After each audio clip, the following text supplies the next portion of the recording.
Saya itu pemuja Allah yang serius. Sama ya pemuja Allah, tapi kan kadang kurang alim.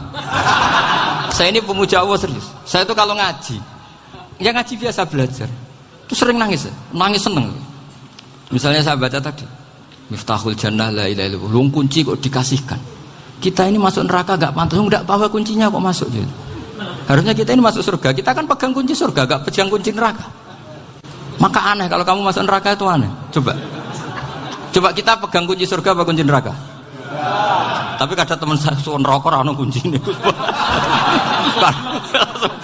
Karena tidak ada pintunya.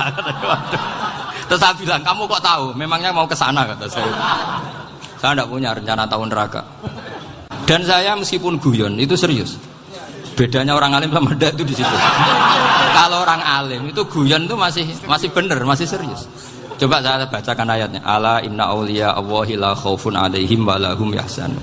Terus lahumul busyra fil hayatid dunya fil akhirah. Artinya kalau mungkar nangkir dengan penampilan garang gitu, berarti ada ketakutan apa enggak? Ada. Padahal ciri utama walinya Allah tidak ada ketakutan.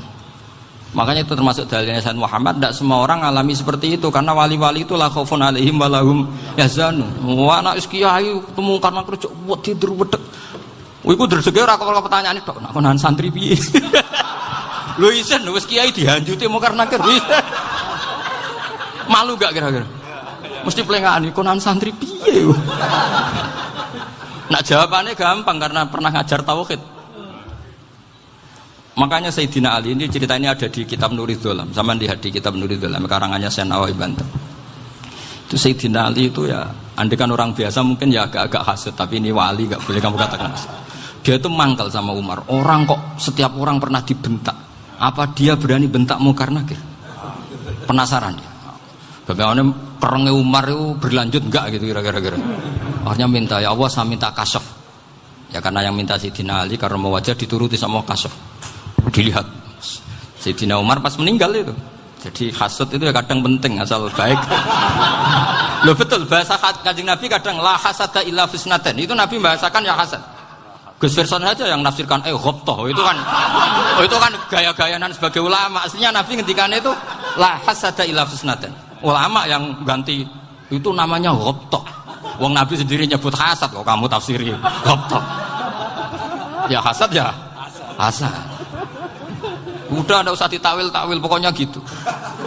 Kalau sama nggak percaya nggak apa-apa. Kok gitu aja kok repot. Karena sama nggak percaya kemungkinannya dua. Satu nggak ngerti. Dua sama-sama alim. Kan dari awal kalau sama-sama alim kan laisa li alimin ayuqallida aliman akhor. Kita nggak perlu saling mengikuti. Ngapain hasud? Biasa aja. Akhirnya Sayyidina Ali kasar. Pas Umar bangun, setelah mati kan bangun, setelah meninggal bangun. Mungkar nakir datang dengan perang yang sangat garang. Itu digambarkan Sayyidina Ali matanya itu kal kidril ghali. Kayak apa? Kendil yang apa? Menganga. Wah, seru. Sayyidina Ali senang, paling takut ini Umar. Senangnya bukan main. Wah, ini mesti takut Umar. Biasa. Ternyata enggak, Umar malah bangkit. Woi, mungkar nakir ya. Kamu tahu menghadapi siapa? Itu betul. Kamu itu menghadapi temannya ahabbal khalqi ilallah. Yang diandalkan temannya bukan dia. Kamu tahu yang kamu hadapi, saya ini teman kekasihnya Allah. Jadi boleh kamu mengandalkan Mbak Virjon. Tapi nanti resikonya mungkar tanya, itu Virjon siapa? Wah itu masalah kan. Makanya syaratnya wali itu harus ma'rufun fis sama. Di langit sudah populer. Makanya dulu ada orang yang saking seninya Abdul Qadir ditanya apa saja jamnya Abdul Qadir Al-Jilani. Itu aman karena beliau populer. Makanya program kita harus populer dulu di langit. Nah, itu nanti kalau dicatut oleh santri-santri nggak apa-apa. Kalau nggak populer nanti dicatat itu siapa? Masalah ini. Umar itu yang dibanggakan itu, kamu tahu saya siapa? Ya enggak tahu, saya ini temannya kekasihnya Allah. Temannya Muhammad, iya Muhammad Rasul. Wah mikir, waduh, repot. Loh di dunia aja gitu kan, temannya presiden, temannya panglima, apalagi ini temannya Sayyidul Awalin wal akhirin. Di dunia aja bilang temannya presiden, menteri, orang sudah takut, apalagi ini temannya Sayyidul Awalin. Yang mungkar nakir terus konfirmasi sama Allah, gimana ya Allah ini ngadepi. Sebetulnya yang diadalkan itu temannya, bukan dia. Wah, akhirnya sama Allah dibilang, ya Bu, ya sama seorang seperti itu Bu yang sopan. Terus semenjak itu mungkar nakir itu nggak selalu berpenampilan seperti itu, sangat. Jadi semoga itu konsisten sampai nanti. Jadi kamu kalau ingin nggak takut mungkar nakir, jadi wali dulu. Karena syaratnya tadi hanya wali sing la khaufun alaihim walahum yahzanun lahumul busyra fil hayatid dunya fil akhir. Jadi orang itu kalau ngaji itu harus khatam. Jangan semuanya kena pertanyaan. Dan kalau semuanya kena pertanyaan nanti repot. Kalau Nabi Muhammad ditanya waman Nabi juga. Nabimu siapa? Lu kan terus jadi aneh. Jadi makanya ngendikane Sayyid Muhammad semua ulama lah, enggak ada am kecuali ditaksis. Kecuali sifatnya Allah. Misalnya bikulli syai'in alim ya benar-benar bikulli syai'in. Tapi kalau am semuanya pasti ada taksis. Meskipun dalam muhawarah muhadasah biasa. Misalnya contoh gampang, istri kamu baru seneng kamu, Mas nak pengen apa-apa itu lapor aku, gak apa-apa Mas, mesti aku seneng gak sama lapor. Iku dia aku pengen wayo. Wah langsung jadi apa wae. Mesti apa wae maksudnya kecuali itu gitu. Padahal kalau ngomong, Mas sampean ingin apa saja tak dukung. Sampean bilang, kepengin iku wayo. Kira-kira disetujui apa enggak? Sama seperti kita kalau punya teman akrab, wes nang omahku gak apa-apa, anggap ya omahmu dewe. Terus mlebu-mlebu kamar. Jadi tidak ada am kecuali ditaksis. Artinya kalau ada cerita bahwa orang mati pasti ngalami ditanya mungkar nakir, itu pasti ada am yang ditaksis. Itu pasti juga dialami para anbiya, para auliya. Karena ciri utama wali itu la khaufun alaihim walahum yahzanun. Kemudian saya yang mau cerita ya, supaya sampean bisa menghadapi dunia global ini, tak bawa tafsir Munir termasuk tadi. Ini saya baca ini karangannya Syekh Nawawi, karena tadi kata Mbah Firjon ngaji itu harus sama orang yang bersanad.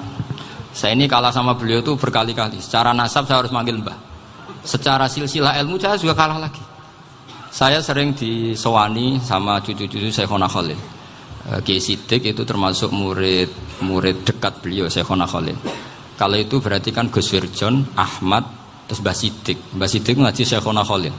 Syekhona Khalil itu pernah ngaji langsung sama Sayyid Zaini Tahlan. Berarti beliau dari Sayyid Zaini Tahlan itu baru generasi kelima. Sementara saya itu sudah ke-7 atau ke-6. Saya, Mbah Mun, Mbah Karim misalnya, Mbah Hashim, Mbah Mahfud Termas, Sayyid Abi Bakar Sato, yang arangnya Anatul Tolibin, baru Sayyid Zaini Tahlan. Berarti saya ke-7, kalah lagi. Tapi untuk jadi wali biasanya cepat saya. Karena syaratnya jadi mbah itu ngalah demi putu. Jadi kalau beliau ngotot, saya dulu Gusti, saya mbahnya. Wah itu mbah yang nggak baik. Pasti jatahnya dikasihkan apa? Cucunya dulu.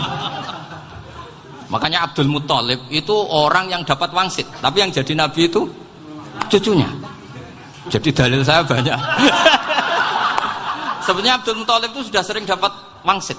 Karena saya bahasakan wahyu, Nabi yang protes, enggak Nabi kok dapat wahyu. Tapi sebetulnya Abdul Muthalib itu masyhur. Kalimat-kalimatnya menunjukkan bahwa beliau itu sudah dapat wahyu kalau nanti cucunya itu jadi apa? Nabi. Makanya senangnya bukan main Abdul Muthalib sama Rasulullah. Putu seneng, mbah seneng putu. Jadi mungkin, jadi sampean enggak usah protes loh. Yang jadi wali kok cucunya. Loh, betul. Dulu Mbah Hamid Pasuruan itu kalau Mbah Ahmad Siddiq ke sana, Mbah Hamid Pasuruan kalau manggil Mbah Ahmad Siddiq itu paman. Tapi pamannya minta ijazah ke ponaan. Apa ya gara-gara itu memang. Kalau itu masih berlaku, apa? Ngalah tadi. Kayaknya masih apa? Hawane masih. Hawane masih. Karena melihat tren-tren langit masih gitu kayaknya masih. Masih itu. Ya. Tapi mbahnya tetap dapat jatah, tenang saja nanti. Tapi memang sebaiknya mbah itu legowo. Rasulullah Muhammad SAW itu terkenal min dzurriyyati Ibrahim. Tapi kata Rasulullah, ana dakwatu Ibrahim wa bisyaratu Isa. Aku nganti ngene iki barokah dongane Nabi siapa? Ibrahim. Jadi dongane Nabi Ibrahim nggih tiba teng putu. Jadi banyak bukti bahwa jatuhnya ke putu gitu. Tadi saya di kamar sama beliau berduaan. Nih Mbah sing dadi wali di sini. Aku Mbah. Cocokan tadi. Nah, kenapa saya akhir-akhir ini gulirkan daftar wali? Kenapa? Saya ini resah ya, orang sudah ingin dicintai pejabat, dicintai tetangga, dicintai teman. Tapi kadang-kadang orang lupa lagi dicintai Allah. Makanya saya meskipun guyon, tapi ini amdan, bukan sahwan. Supaya orang punya cita-cita lagi jadi wali, ingin dicintai Allah. Kita ini terlalu lama ingin dicintai makhluk. Mbok ya naik kelas sedikit lah. Ingin dicintai Allah Subhanahu wa ta'ala. Meskipun saya guyon, tapi tadi guyon saya tuh lebih serius ketimbang serius Anda. Karena tak pikir. Saya tuh kalau pergi itu seneng ngebis, bukan karena saya tidak punya mobil, tapi saya sering mau butuh itu supaya gak diganggu. Karena saya tuh harus punya waktu sendiri. Kalau bis kan ketemu orang gak kenal, tapi sekarang ya gak susah, banyak yang kenal. Dan susahnya lagi gak minta ijazah, minta foto. Repot tuh. Mau dibenci itu umatnya Rasulullah Shallallahu Alaihi Wasallam. Mau disetujui itu sanatnya mana? Kalau ketemu orang alim minta apa? Foto. Itu nggak ada sanatnya. Nggak tahu saya itu mazhab dari mana itu. Ya mazhab milenial yang jelas itu kan. Ini tak baca ya biar dapat. Karena ini kenangan saya sama Mbak Ahmad Siddiq. Saya masih ingat betul beliau ngisi hallnya Mbak Abdullah bin Umar, berarti abahnya Mbak Hamid. Karena mbah saya itu Fatimah binti Khalid bin Umar. Kalau Mbak Hamid itu Hamid bin Abdullah bin Umar. Itu saya masih ingat betul zaman itu Mbah Hamid siap hall di Lasem itu rawuh dan saya derek mbah saya karena masih misanan datang ke Lasem. Itu beliau pas itu ngisi sama Mbah Mun. Mbah Mun masih muda, Ki Ahmad Siddiq sepuh senior. Itu beliau cerita bahwa dulu ketika Indonesia dijajah Jepang itu para kiai mimpi dibacakan ayat Khulifatir Rum fi adnal ardi wa hum min ba'di walabihim. Terus ada kiai yang tanya, takwilannya gimana? Ya nanti Jepang pulang bukan karena kita yang mengalahkan, tapi Jepang ada yang mengalahkan sendiri, meskipun tidak kita. Kayak dulu Faris tidak dikalahkan Islam, tapi dikalahkan Romawi, tapi yang senang umat Islam. Wa yauma idzi yafrahul mu'min. Itu luar biasa ulama-ulama kita. Delalah kejadiannya Indonesia seperti itu. Yaitu kita tidak mengalahkan Jepang, tapi Jepang pulang sendiri karena dikalahkan apa? Sekutu. Ya ini saya baca. Ini tidak usah dicek bacanya benar apa enggak. Sudah aman apa? Aman. Karena kalau saya salah itu ya sengaja.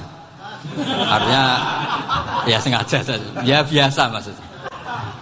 Saya kemarin ngisi di Pondok Peloso, di Pondok Al Munawir Jogja. Salah itu ada dua. Ada salah yang memang benar-benar salah. Itu enggak apa-apa, bisa dimakfu. Karena mesti sangke wong goblok salah yang terus itu. Ada salah bawaan ilmu, itu repot tuh dadaninnya. Karena misalnya kita yang biasa belajar qiraah sab'ah wa yahsibuhu, mesti diulang lagi wa yahsabuhu. Karena qiraahnya Imam Asim itu hasibah yahsabu bi fathis sin. Sementara kita kalau ngaji kitab kulino yahsibu. Sehingga kita yang biasa belajar sab'ah itu kalau baca kitab itu kayak orang bingung. Kadang-kadang yang ngaji juga bingung. Gus Pak mau cok bulan pilih. Ya tepat-tepatan. Ada yang mengatakan Gus Pak bingung. Ada yang mengatakan Gus Ba alim alama, ya tepat-tepatan nasib tadi. Karena memang ya sab'ah memang seperti itu. Misalnya kufuan itu Imam Asim baca kufuan. Tapi beliau punya murid namanya Syu'bah. Itu kalau baca kuf'an. Makanya kita itu, ini kan khataman Quran ya. Jadi saya menyinggung sedikit tentang qiraah sab'ah. Tadi beliau juga sudah tak kasih kitab saya Hifdzuna Liyadal Mushaf. Sama tak ajari latihan sab'ah. Memang angel ya. Makanya yang nggak bisa itu wong pinter. Sudah tahu angel ya nggak usah diteruskan kan. Orang menghindari barang angel itu pinter apa goblok? Pinter. Berarti wong goblok pinter. Saya tuh makanya sama orang goblok tuh respect. Jadi orang alim tuh angel apa gampang? Angel. Menghindari barang angel pinter apa goblok? Loh, orang menghindari barang angel pinter apa goblok? Pinter. Berarti wong goblok pinter. Jadi saya sama orang-orang goblok itu respect. Sudah tahu jadi orang alim angel ya barang angel ya harus dihindari. Makanya saya ini insya Allah umatnya Nabi yang termasuk yang terbaik. Amin. Karena mencintai umatnya Nabi termasuk yang goblok. Itu tidak gampang itu. Karena tadi sudah tahu ya. Seperti itu loh orang naik Panjat Pinang itu yang naik karena ingin hadiah. Yang nonton sudah tahu wah licin kok dinaikin mau keplodok ya. Tapi orang sepakat yang nonton juga pinter karena sudah tahu ribet kok Tuku ning pasar rak kena lha opo menek. Sama juga gitu. Ngalim tafsir angel, ngalim fikih angel. Nek karek ngaji ngrekam kan gampang. Itu pintar apa goblok? Pintar. Iya. Makanya kula niku mbok burohno ngono tok. Saya tadi dinasihati Mbak Firjon, muga-muga hati saya selamat. Saya itu meskipun kata orang banyak, muhibbin saya banyak, tapi saya insya Allah tidak riya. Saya itu pakai kitab namanya Tasbidul Fuad, itu karangannya Sayyid Abdul Haddad. Ketika beliau punya muhibbin banyak ditanya, bagaimana ya Habib Anda menjaga hati Anda? Jamnya Sayyid Abdul Haddad itu unik. Innama azzamu Allah.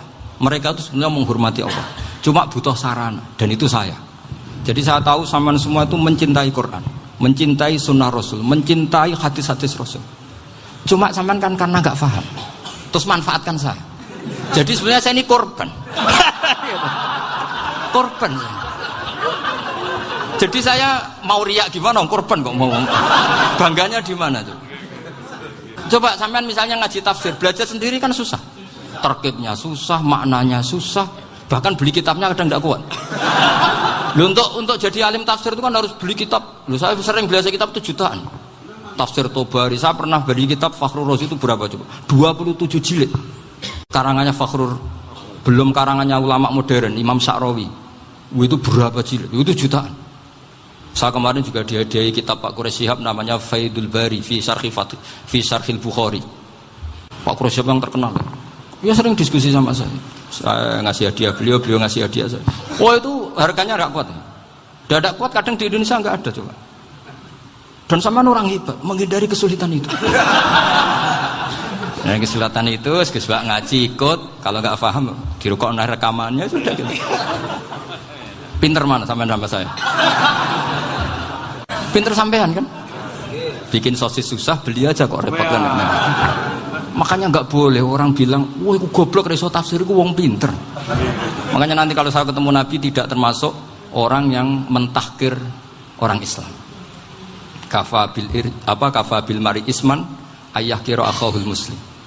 Jadi cukup orang itu dosa kalau menyepelekan orang Islam. Termasuk darani sampean goblok itu dosa. Caranya nggak darani goblok ya tadi di logika tadi. Alim itu angel. Ngendari angel itu pinter. Berarti wong bodoh. Pinter ya sudah gitu. Tapi tetap bodoh. Tapi ini satu cara untuk saya respect gitu. Coba orang yang ngaji tafsir saya banyak, mungkin ribuan. Itu sebetulnya mencintai Quran. Karena Quran adalah kitab suci yang panduannya umat Islam. Sangat mencintai Quran. Terus kemudian mereka nggak paham. Terus mencari orang yang memahamkan. Burohno lah cara Jawa ini. Terus keren saya itu di mana coba? Lah terus mereka kurang ajarnya gini, kalau paham itu ya alhamdulillah paham. Kowe nak ngaji Gus bae ngono tok. Tapi nek ora paham, ora nyalano akale. Mari Gus Bahan nerangno cepet mulane gak paham. Ora kok nyalano teke sing lelet. Itu kan masyaallah naudzubillah tenan. Sebetulnya tingkat kurang ajarnya tinggi Gus sebenarnya. Jadi kalau nggak paham itu kadang nggak nyalahno uteke. Kayak mau misalnya, mau mari mikir aja jelas. Padahal misalnya jelas orang mesti paham, bodoh. Paham? Jadi kata Sayyid Abdul Haddad, innama azzamu Allah. Sebenarnya mereka itu sangat menghormati Allah. Makanya kita nggak perlu mengatakan wasilah itu kafir, nggak akan. Karena orang tawasul sama Rasulullah itu ingin dapat ridhonya Allah lewat orang yang dicintai Allah. Kita mencintai wali sebenarnya, wah itu kekasih Allah. Kita mencintai itu karena mencintai Allah. Sama seperti gini. Kamu mencintai kangkung apa enggak? Sebenarnya sama sekali enggak. Tapi kamu ingin sehat, ada asupan gizi. Kamu ingin tubuh kamu sehat, butuh asupan gizi. Kemudian kamu makan kangkung. Apa terus kamu cinta kangkung kan enggak? Cinta kesehatan kamu sama. Orang yang mencintai saya sebenarnya ingin kepuasan rohani. Saya kan termasuk kiai yang torekonya gampang. Ini swarga, kan akhirnya penggemarnya banyak. Coba kalau kamu neraka. Jadi sebetulnya Anda mencintai kepuasan Anda sendiri. Nah, saya ini korban. Makanya untuk masuk surga cepat saya, korban itu cepat. Da'watul mazlum la turaddu kan gitu. Laisa bainahu wa bainallah hijab. Jadi saya kalau donga langsung seret langit. Karena mazlum. Saya sinau tafsir itu, Pak, sampean bayangkan ada tafsir itu sudah 27 jilid. Sing ngarang Fakhrur Razi itu buletnya bukan main. Karena dia ahli filsafat. Buletnya masyaallah. Sudah gitu sinau Jalalain kadang dikomen oleh Sawi. Sudah kita percaya Jalalain jebule dibuli Sawi. Percaya Sawi dikandani, "Oh iku Maliki rasa ribet." Sudah gitu sinau Qurtubi, sinau tafsir Tabari itu susahnya. Belinya susah, belajarnya susah. Padahal saya punya keluarga, punya istri, punya anak. Bayangkan kalau istri saya rewel, kayak istri sampai.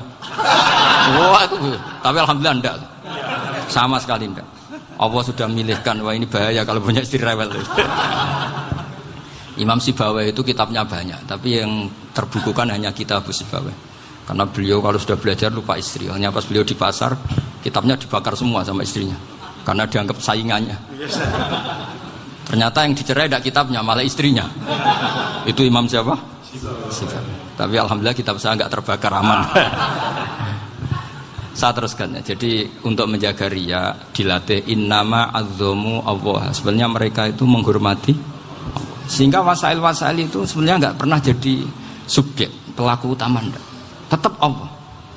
Sebab itu kata Sayyid Muhammad, kamu kok mengatakan wasilah itu kafir itu gimana? Ketika innallaha qad ba'atsa lakum taluta malika. Talut itu ya manusia. PD-nya itu apa? Inna ayata mulkihi ayyatiyakumut tabut fihi sakinatum mir rabbikum wa baqiyatum mimma taraka alu Musa wa alu Haruna tahmiluhul malaika. Jadi beliau PD itu kalau bawa sunduk semacam peti sakti, sing di situ ada baqiyatum mimma taraka alu Musa wa alu Haruna tahmiluhul malaika. Ya kayak semacam jimat. Tapi saya bukan mensyariatkan jimat enggak, karena nanti banyak penjual yang pembohong juga gitu loh. Cuma cerita, kamu tidak usah mengatakan kafir. Dulu Talut PD-nya kalau bawa sunduk semacam peti kesaktian yang di situ ada baqiyatum mimma taraka alu Musa wa alu Haruna tahmiluhul malaika. Sehingga Khalid bin Walid meskipun beliau sahabat dan menyaksikan wajah Rasulullah SAW, itu bawa sya'aratun min sya'aratihi Rasulullah SAW, bawa rambutnya Nabi. Perang kemana-mana itu diletakkan di pecinya. Nanti sama tanya lagi, masa pakai peci Khalid bin Walid ini? Wah panjang, sampai itu repot. Sampai tak warai ngaji usul fikih. Usul fikih itu kalau ngaji itu ada istilah tangkihul manat. Ini mestinya wilayah yang kita bisa berdebat sama Mbah Firjon. Dulu itu musuh saya karena saya makili Anwar, beliau makili Peloso. Tapi tahu-tahu kalah tua terus saya mengundurkan diri. Di fikih itu ada istilah, ada tangkihul manat, ada tahqiqul manat, ada tangkihul manat. Tangkih itu kira-kira gini, lafadz hadis itu dibuang sekian untuk tahu bahwa itu madarul hukmi. Misalnya gini, tak beri contoh paling gampang. Sama harus paham, kalau nggak paham nggak pinter-pinter. Ja'a a'rabiyun ila Rasulillah sallallahu alaihi wasallam. Ya karena ini menghormati Mbah Ahmad Siddiq, saya orang alim, jadi ngaji ini tetap ada suasana alim. Ya harus ada suasana alim. Nggak perlu jadi orang alim tadi, susah. Sudah ngindari susah itu pintar. Sudah itu aja. Jadi orang alim susah, ngindari barang susah pintar. Berarti orang tidak alim pintar. Nah, meskipun tetap sudah kita itu pegangi sampai mati nanti. Loh, jadi orang alim itu repot. Itu kata Imam Ghazali, kalau orang alim kalau mau masuk surga itu sama Allah nggak boleh. Kif, kamu nggak boleh langsung masuk surga. Coba cari umat kamu, syafaati dulu. Nah, saya takut nyari sampean tidak bisa kembali. Saya tidak punya rencana itu. Pokoknya mau masuk. Golek sampean kuaduan. Aduan balik raroh dewe, wah repot nanti saya. Berat jadi orang alim itu berat. Ya saya teruskan ya. Ada tangkihul manat. Ja'a a'rabiyun ila Rasulillah sallallahu alaihi wasallam. Faqala ahlaktu wa ma ahlakaka qal waqatu imraati fi nahari Ramadan. Ya sidang kita, saya ini rusak ya Rasulullah. Kenapa? Karena saya menjima istri saya fi nahari Ramadan. Terus kata Nabi, kamu harus bayar kafarah. Napa Nabi kafarah? Puasa 2 bulan. Wong baru 1 hari aja terjadi gitu kok disuruh puasa 2 bulan. Ya tidak kuat ya Rasulullah. Baru berapa hari saya puasa aja kecelakaan seperti itu. Apalagi kalau sampai 2 bulan. Tidak ya Rasulullah. Ya sudah kalau gitu kamu pertama ngasih makan apa? Itqu raqabah kan, pertama merdekakan budak. Tapi kan sekarang nggak ada budak makanya terus sekarang langsung puasa. Wah ini nggak bisa semua. Ya sudah ngasih makan orang 60. Kasihkan siapa ya Rasul? Ya orang fakir. Saya ini paling fakir. Di kampung saya ini orang paling fakir. Jadi mulai dulu orang fakir itu hubungan suami istri itu paling lancar. Mulai dulu. Makanya orang fakir itu anaknya banyak. Karena hiburannya hanya itu. Wong Ramadan aja. Coba mau ke ATM nggak punya uang, mau antri di bank nggak punya, mau apa coba? Itu mulai dulu. Ini sanadnya mutasil. Wah, akhirnya sudah sanksinya kan tadi ya idku raqabah atau puasa 2 bulan berturut-turut atau ngasih makan 60 orang miskin. Lalu kata ahli usul fikih, kata Arabi dibuang, nggak menjadi catatan hukum. Orang kota pun kalau melakukan itu juga kena sanksi yang sama. Imro'atau juga dibuang. Andai kan itu dilakukan untuk amatnya juga ketentuannya sama. Nah sekarang perdebatan antara Imam Syafi'i dan Imam Malik begini. Sekarang pertanyaan gini, jima istri itu hukumnya boleh apa haram? Boleh kan? Lalu kalau ada orang tanpa udzur kemudian makan siang-siang, cara Imam Malik hukumnya sama, harus kena sanksi yang sama. Karena sama-sama hadku hurmati Ramadan bighairi udzrin syar'iyyin. Sama-sama merusak hukum Ramadan tanpa udzur syar'. Lu jima itu tidak zina. Kan hukumnya jaiz. Nah, sekarang makan hukumnya jaiz, harusnya juga kena ketentuan yang sama. Cara pikirannya Imam Malik. Nah, alhamdulillah Imam Syafi'i gak setuju. Wah, cara setuju repot. Bahkan orang-orang Syafi'i sudah punya khilaf, kalau gitu minum dulu. Iya, biar gak kena. Iya, biar iftarnya pakai minum. Setelah minum baru jima kan. Ya. Ini sudah menyiapkan khilafnya. Ini khas Syafi'i ini, bongsong rekayasa hukum. Nanti bisa belajar jauh cara ngakali hukum. Makanya guyonan yang masyhur Gus Dur itu gitu. Ada seorang kiai atau Gus lah, ya punya salah, namanya manusia kan punya salah, entah cangkruk entah apa, pokoknya punya salah. Ada wartawan yang ngiranya semua kiai itu orang suci, sehingga tanya sama Gus Dur, Gus itu ada kiai kok, ya pokoknya salah lah. Tapi jangan bayangkan dosa besar, enggak, kecil-kecil aja. Itu gimana itu? Padahal kiai kan orang suci. Jawabnya Gus Dur lucu. Ya justru yang boleh salah itu para kiai. Kalau kamu nggak boleh. Loh, kok bisa Gus? Karena mereka tahu caranya tobat. Repot. Kalau kamu nggak tahu caranya, sama pelanggaran hukum itu ya harus pakar-pakar hukum. Ya. Itu yang tahu caranya rekayasa. Kalau kamu ya kena pasal kan. Ya. Jadi kamu jangan niru saya ini punya sekian cara untuk nah, itu namanya khilaf. Makanya kata Sayyid Muhammad, kamu tidak usah anti khilaf, karena Abu Hanifah itu membolehkan khilaf, kitabul khiyal. Yang penting kamu soleh dulu, setelah soleh nanti Allah maklumi. Soleh dulu, syaratnya soleh dulu. Kalau tidak soleh jangan. Contohnya gini, ada orang mau puasa lemes sekali, mau makan, gampang. Kalau langsung makan kan kayak hadku hormati Ramadan biwari udrin syar'iyyin. Aku langsung mau jembera sowan Mbah Firjon. Sudah status saya apa? Musafir. Nah, sudah berangkat aja sampai Tuban makan. Nanti kalau nggak jadi ya nggak apa-apa sudah. Kan mulai pergi sudah musafir. Saya tidak tahu nanti malaikat tertarik gebuki nggak tahu. Tapi itu ada khilafnya. Asal soleh. Karena kata Sayyid Muhammad dan semua kitab mengatakan itu. Kalau sama nggak tahu ya kebablasan. Nabi Ayub, yang nabi yang terkenal Gudiken itu siapa? Ayub ya. Nah, itu yang Israiliyatnya kan seru lah. Gudiken dikukur bek kreweng itu terlalu lah kalau itu. Untuk kreweng konti ning Arab ora ono kreweng itu sudah masalah itu. Singkat cerita, Nabi Ayub ketika diasingkan kaumnya itu kan nggak punya sumber makanan. Lah orang lelaki itu mulai dulu egois. Istrinya Nabi Ayub itu cantik sekali. Udah cantik, rambutnya bagus. Makanya kamu nggak usah tanya kenapa istrinya kayak banyak yang cantik. Ya nah warasatul anbiya, nggak boleh gitu. Kalau nggak cantik ya warasatul anbiya dari segi balak. Istrinya Nabi itu semuanya cantik. Nggak usah tanya sebabnya apa, pokoknya gitu, semuanya cantik. Singkat cerita, beberapa kali istrinya Nabi Ayub itu kerja demi bisa nafkahi Nabi siapa? Suatu saat itu tidak ada pekerjaan yang cukup untuk beli roti. Satu-satunya peluang dapat rezeki itu putrinya raja itu rambutnya berondoli. Terus ada sayembara siapa yang rambutnya bagus mau dibeli. Sampai rambutnya istrinya Nabi Ayub itu dijual. Nabi Ayub tersinggung karena itu mengurangi kecantikan. Jadi lelaki mulai dulu gitu. Udah nggak urun kalau istrinya nggak cantik itu komplain. Itu khasnya lelaki. Jadi kalau kamu gitu ada sanadnya juga, tenang saja ya. Komplain ya pegawaian itu. Saking mangkelnya Nabi Ayub terus ngendikan la adriban naki mi'ata sautin. Kamu akan saya pukuli dengan mi'ata sautin atau dengan 100 cambukan. Atau mi'ata dikhtin atau mi'ata apalah sesuai konteks zaman itu. Engko namanya pecut tuku konti kok ribet lagi.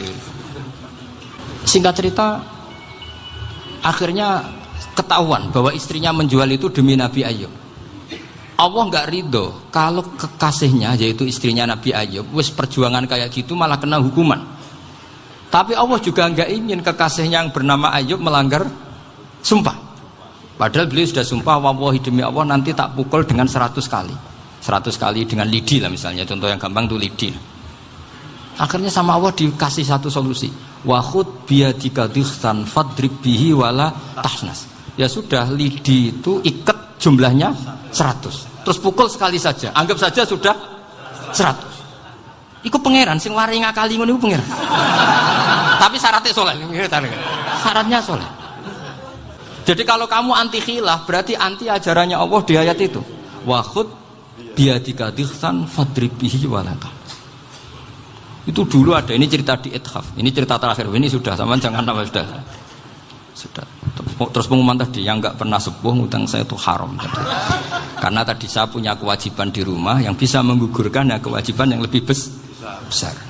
Lebih besar itu ya tadi, bisa pernah guru, pernah sepuh, yang jelas nggak umur. Umur sampean menangkap itu, tua serepot itu. Ada raja itu ganteng kaya, senengannya nikah perawan cantik. Itu semua kampung mesti kenal. Mungkin digilir atau gimana pokoknya. Suatu saat ada pemuda suka sama perempuan yang di kampungnya, cantik sekali. Kemudian pemuda ini ternyata pekerja di kerajaan itu. Tiap hari ditanya, oh itu yang di kamu yang cantik siapa? Mau saya nikahin gini. Wah bahaya ini, saingannya raja. Jadi yang dibidik pemuda tadi itu saingannya. Si raja ini orang yang namanya raja kan gengsinya tinggi. Kaifatang kihuha wa qad ra'aitu qad qabbalaha rajulun. Kok mbok nikah piye? Saya tuh pernah melihat dicium lelaki. Wah, gak mau. Gak gelem wis kadung ditambung lan waqat qabbalaha rajulun. Saya pernah melihat sendiri qabbalaha rajulun, dicium oleh lelaki. Wah, sudah gak minat raja langsung gak keren. Suatu saat pemuda tadi nikahi perempuan itu. Rajanya marah-marah, kamu lelaki gak punya harga diri gini. Gak punya selera, gak punya harga diri, sudah pernah dicium orang kok tetap dinikah. Bilang ke raja, ta'rif manir rajul, lelaki itu siapa? Abuha. Kamu tahu lelaki itu siapa? Sopo? Abuha. Bapaknya. Saya kan hanya bilang rajulun. Pernah dicium lelaki. Lah pikirannya raja itu lelaki ya kue-kue ngene iki. Tapi butuhe canom mau raja ben gak sida, itu aja tuh. Baru kayak digulirkan gitu, waqat qabbalah rajulun. Wah nggak mau. Setelah itu suatu saat pegawainya tadi nikahi perempuan. Kamu nggak punya harga diri gini. Kamu tahu manir rajul apa abuha? Wah nak ngono aku gak apa-apa. Lah monggo sakniki wis bojo kula. Ora trimo wis diambung wis macam-macam. Lah itu namanya khilah. Apa? Khilah. Kalau di Balawa disebut tauriyah atau apalah. Tapi saya tidak ngajari sampean seperti itu. Sudah pinter sebelum saya ajarin. Bangsa ngakali kan sudah pinter. Saya kira demikian.